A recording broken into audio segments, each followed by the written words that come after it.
একটা জিনিস হলো কি, আমরা সবাই একটা কথা বলে যে কষ্টের সময় যে মানুষটা আমার সঙ্গে থাকে, সুখের সময় সেই মানুষটা আমার জীবনের সবচাইতে বড় অবদান হয়ে থাকতে হবে।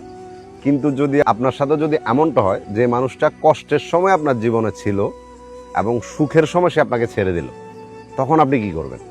ঠিক এমনই একটা স্টোরি নিয়ে আজকে আপনাদের সামনে। ছেলেটা এবং মেয়েটা, তাদের পারিবারিকভাবে বলতে গেলে ছেলেটা একটু ধনী ছিল, মেয়েটা একটু গরিব ছিল। এবং যখন তাদের রিলেশনশিপের কথা যখন দুই ফ্যামিলি জানে, অফকোর্স কোনো মতে ছেলের ফ্যামিলি এটা মানতে রাজি না, এবং এটা নিয়ে অনেক কিছু হয়েছে। কোনো মতে তাদের ছেলেকে ওই মেয়ের সাথে বিয়ে দিবে না, বা ওই মেয়েকে তাদের ঘরে বউ করবে না। ছেলে পড়ালেখা করতেছিল চট্টগ্রাম পলিটেকনিক্যালে, কিন্তু যখন মেয়েটাকে সে ভালোবাসছে এবং চিন্তা করছে যে এই মেয়েটা ছাড়া তার দুনিয়া অচল, তো এই জন্য সে তার পড়ালেখা ছেড়ে দিল এবং ওই মেয়েটাকে নিয়ে পালিয়ে গেছে। যেহেতু ছেলের ফ্যামিলি কোনো মতে রাজি হচ্ছিল না, তো ছেলে ভাবলো যে এটাই একটা ওয়ে, যদি আমি ওকে সারা জীবনের জন্য পেতে হয় তাহলে আমাকে এমন একটা স্টেপ নিতে হবে, এবং সে এমন কাজটাই করলো। দুজন মিলে চট্টগ্রামে সেটেল হয়ে গেল, ওইখানে একটা বাসা ভাড়া নিয়ে সুন্দর করে নতুন সংসার শুরু করলো। তো ছেলে একটা চাকরি করতো, মোটামুটি ভালোভাবে তাদের সংসার জীবন চলতেছিল। এর মধ্যে হঠাৎ করে ছেলেটা চাকরি চলে যায়। আর যখন ছেলেটার চাকরি চলে যায়, তখন এমন পর্যন্ত হয়েছে যে ছেলে নিজের দেহের রক্ত বিক্রি করে বাসা ভাড়া দিছে এবং মেয়েটার ভরণ পোষণ চালাই গেছে, এমন পর্যন্ত হয়েছিল। এবং এরপরে অফকোর্স তাদের জীবনে একটা সুন্দর ফুটফুটে বাচ্চা আসে। তো অনেক সুন্দর মতো সবকিছু চলতেছিল। দেন একটা সময় গিয়ে ছেলের ফ্যামিলি তাদের সম্পর্কটাকে মেনে নিছে এবং মেয়েটাকে তার বাড়িতে নিয়ে আসছে। যাক, ভালোভাবে সবকিছু চলতেছে। দেখা গেছে সে ব্যবসা বাণিজ্য স্টার্ট করছে। তো যে জিনিসগুলো তাকে দিতে পারে না একটা সময় নিজের আর্থিক অবস্থার কারণে, ওই জিনিসগুলো মেয়েটা না চাইতে তার সামনে প্রেজেন্ট করে দিতেছে ছেলেটা। যখন যা বলতেছে, যেভাবে বলতেছে ছেলেটা ওইভাবে মেয়েটাকে রাখছে। একটা সময় মেয়েটা ছেলেটার কাছে একটা মোবাইল আবদার করে, এবং এইটাই জীবনের সবচাইতে বড় কাল হয়ে দাঁড়াছিল, ওই মোবাইলটাই। আর ওই মোবাইল সাথে সাথে ছেলেটা মেয়েটাকে দিয়ে দিল। দেওয়ার পরে দেখা গেছে ওই ফোনের মধ্যে একটা ছেলের সাথে মেয়েটার পরিচয়, আর ওই পরিচয়টা একটা সময় পরকীয়াতে রূপান্তরিত হয়ে যায়। যেহেতু মেয়ের ফ্যামিলিও প্রথমে বিয়েটাতে রাজি ছিল না, তো অফকোর্স তারা এখনো পর্যন্ত, যদিও সবকিছু ঠিক হয়েছে, তারপরও তারা কিন্তু চায় না যে মেয়েটা এখানে থাকুক। তো একটা সময় যে ছেলেটার সাথে মেয়েটার পরকীয়া হয়েছে, ওই ছেলের কথাবার্তা সবকিছু মেয়েটা তার ফ্যামিলিকে জানাইছে। জানানোর পরে মেয়েটা বললো যে এখান থেকে তো তুই ওখানে হাজার গুণে সুখে থাকবি। আর এই জন্য মেয়েটাকে অ্যাজ এ মেহমান হিসাবে তাদের বাড়িতে বেড়াতে গেছিল, মেয়েদের বাড়িতে। এবং ওইখান থেকে মেয়েটা 5 দিন চলে গেছে, 10 দিন চলে গেছে, আর আসতেছিল না। একটা সময় যখন ছেলেটা আনতে গেছে, তখনও মেয়েটা বলতেছে যে সে আর আসবে না। এবং এটা নিয়ে অনেক ঝগড়া ঝামেলা হতে থাকে, কিন্তু মেয়েটার স্ট্রেট ফরওয়ার্ড কথা যে সেই ছেলেটার সাথে সংসার করবে না। কেন করবে না, কি কারণে করবে না, কোনো রিজন নাই, কিন্তু সে করবে না। এরপরে মেয়ের মা বলতেছে যে আমার মেয়ে তোমাকে ছেড়ে দেবে, যে কাবিনের টাকাটা আছে তুমি সেটা দিয়ে দাও। পরে সামাজিকভাবে গণ্যমান্য ব্যক্তিদেরকে নিয়ে বৈঠক হয়েছে, এবং ওই বৈঠকের মধ্যে মেয়েটার একটাই কথা যে সে এই ছেলের সাথে সংসার করবে না। এবং দেখা গেছে ছেলেটাও একটা সময় গিভ আপ করে নিয়েছে, যে মানুষটা আমার সবচেয়ে কষ্টের টাইমে, যখন আমার কিচ্ছু ছিল না, তখন আমার সাথে গেল, এখন আমার সব কিছু হয়েছে, এখন ও এমনটা কেন করবে, কোন কারণে করবে?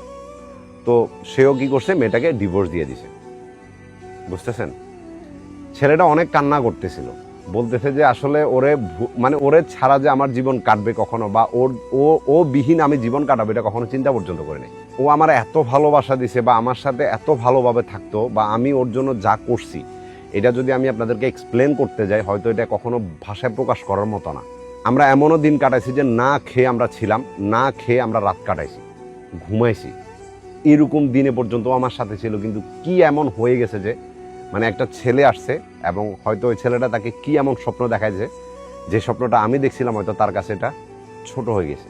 আর এই জন্য সে আমাদের একটা সন্তান পর্যন্ত, সে তারপরে সে আমাকে ছেড়ে চলে যাইতে বাধ্য হয়েছে। ব্রাদার, আসলে পরকীয়া জিনিসটা এমনই হয়। একটা সময় কি হয়, যে কোনো রিলেশনশিপের ভিতরে বা ম্যারিড লাইফ বলো, সম্পর্কে বলো, যখন এটা 3-4 বছর 5 বছর যখন এটা হয়ে যায়, ওইখানে একটু ঠান্ডা ঠান্ডা হয়ে যায়। ঠান্ডা বলতে কি, দেখা গেছে আগের মতো রোম্যান্টিকতা আসে না, আগের মতো একে অপর প্রতি ওরকম ধ্যান থাকে না, কেয়ার থাকে না। বিকজ ওই টাইমে পারিবারিক সমস্যা থাকে, তুমি কিভাবে ভবিষ্যৎ গঠন করবে এটা চিন্তা করবা। তো ওই টাইমে যখন একটা মেয়ে লাইফে অন্য কোনো ছেলে আসে নতুন করে, তো সেই ছেলেটা কি করে, তাকে নতুন করে স্বপ্ন দেখায়, তার ওই সাদা কালো জীবনটাকে রঙিন করে দেয়। এবং ওই মেয়েটা চিন্তা করে যে এইটাই তো আসল জীবন, এবং আমি এরকম রঙিন জীবনে চাইছিলাম।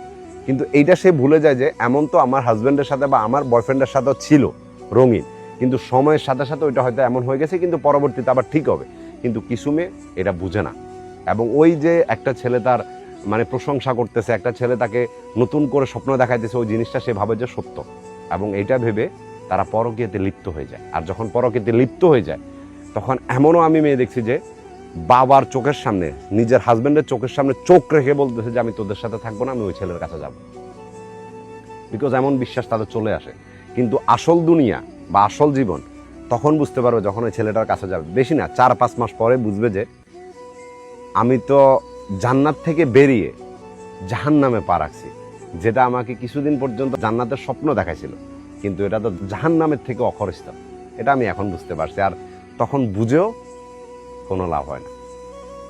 বাস তোমার জন্য আমি এতটুকু বলবো যে যেটা হয়েছে এটা ভুলাটা কঠিন, কিন্তু আমরা মানুষ, ভুলতে হবে, সামনের দিকে এগিয়ে যেতে হবে, এটাই জীবন। আর জীবন এমনই হয়, তুমি যদি ওই কষ্টটা বুকের মধ্যে রেখে বসে থাকো তো সামনের দিকে এগোতে পারবে না। তো এটাকে ভুলে যেতে হবে। যেমন করে সে পারছে নতুন কারো কাছে যাইতে, তুমিও পারবে, তবে নিজেকে সময় দাও।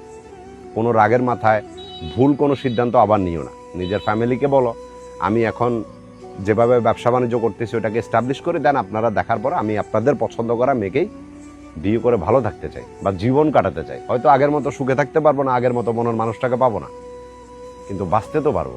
সে এমন করে তো আমাকে মৃত মতো করে যাবে না। আজকের গল্পের ছেলেটার নাম হলো ইব্রাহিম এবং মেয়েটার নাম হলো মারজানা আক্তার। আপনারা সবাই ইব্রাহিমের জন্য দোয়া করবেন, এবং যাতে সে কষ্টটা কেটে উঠতে পারে, নিজের সন্তানের জন্য একটা ভালো ভবিষ্যৎ গঠন করতে পারে, এটার জন্য দোয়া করবেন। আর মারজানা আক্তার হয়তো এখন বুঝবে না যে সে কি হারাইছে, কিন্তু একদিন ঠিক বুঝবে, কিন্তু তখন বুঝে আর লাভ হবে না। এটাই বাস্তবতা, দুনিয়ার নিয়মে এমন হয়। আমরা যখন নদীর এ পাশে থাকি তখন আমরা চিন্তা করি যে নদীর ওই পাশের মানুষটা অনেক সুখে আছে, কিন্তু ওই পাশের মানুষটা চিন্তা করতেছে এই পাশের মানুষটা সুখে আছে। তো জীবনটা এমন একটা চক্র যে আমি চিন্তা করি আমি কষ্টে আছি, আপনি ভালো আছেন, কিন্তু আপনি চিন্তা করতেছেন যে আপনি কষ্টে আছেন, আমি ভালো আছি, কিন্তু আসলে দুজনে দুজনের জায়গা থেকে অনেক কষ্টেই থাকে বা অনেক কিছু সার্ভাইভ করতে হয়, সেটা এখন বোঝা যায় না। যখন আমি আপনার লাইফ সার্ভাইভ করবো তখন বুঝতে পারবো। আর এমনটা হয় আসলে। ভালো থাকবো।